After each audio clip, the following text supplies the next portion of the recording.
Thank you, Mr. Chairman. I think my first question is to Mr. Maurer. I represent a small port, but a deep water port on the coast of California, Port Hueneme, and a lot of automobiles come through that port. So big ships come in, and there's 6,000 automobiles coming off of those ships.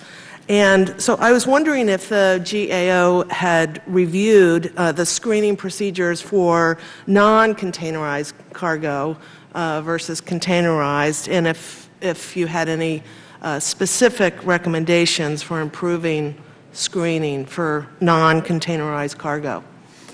Yeah, most of our work has been focused on containerized cargo because I think that's where the bulk of the federal investment has been. But I think as from a larger perspective, we have done work looking at the much broader interagency effort to make sure that terrorists and nation states aren't getting their hands on radiological material or nuclear material and that would allow them to construct a device and bring it into the United States through whatever mechanism. So one of the themes of our body of work has been that the technology and the screening procedures are very important, but there's all these other programs that are designed to secure the material at the source or to work through treaty regimes or to ensure that we have a robust intelligence community or law enforcement presence that's sharing information among federal, state, and local partners to identify plots well before someone's able to construct a device and bring it into a port. And Mr. Owen, can you talk a little bit about the screening process for Yes, absolutely. For all of the bulk, the break bulk, the ro-ro, as you see up in Port Hueneme there, depending on how the cargo is discharged, it may still pass through a radiation portal monitor. If it does not, the officers will address that through handheld radiation isotope devices. So in the case of Port Hueneme, most of those roll-on, roll-off vehicles do pass through the radiation portal monitors. The bananas, the pineapples that are coming into Port Hueneme as well are often containerized in that warehouse there on site and then actually comes through the radiation portal monitors. So the radiation portal monitors are our primary detection methodology. However, we do have the handheld radiation isotope devices that we use on bulk, break bulk, and every CBP officer carries a personal radiation pager on their duty belt that will alert should they come in contact with any of that as well.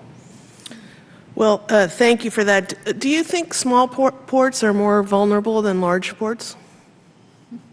I think small ports are less vulnerable because everyone seems to know everyone. And again, in the case of Port Hueneme, you have those same vessels that call every 3 or 4 days. You have the same crewmen, you have the same stevedores, you have known entities working these. I think in that environment, someone from the outside unknown who may be up to something no good clearly stands out. We have strong relationships with the seaport communities. When the terminal operators, the longshoremen, the stevedores, when they notice something that's amiss, they reach out to either the federal or the port police across the board. Very good. And Rear Admiral, to follow up on Ms. Hahn's line of questioning, if there was a port that went down, are there contingency plans to keep trade moving? That's a great question, thank you. Partly, since trade is not entirely a federal responsibility, the private sector and their distribution and shipping networks would adapt to any disruption, whether it was a natural or man-made disruption in a port.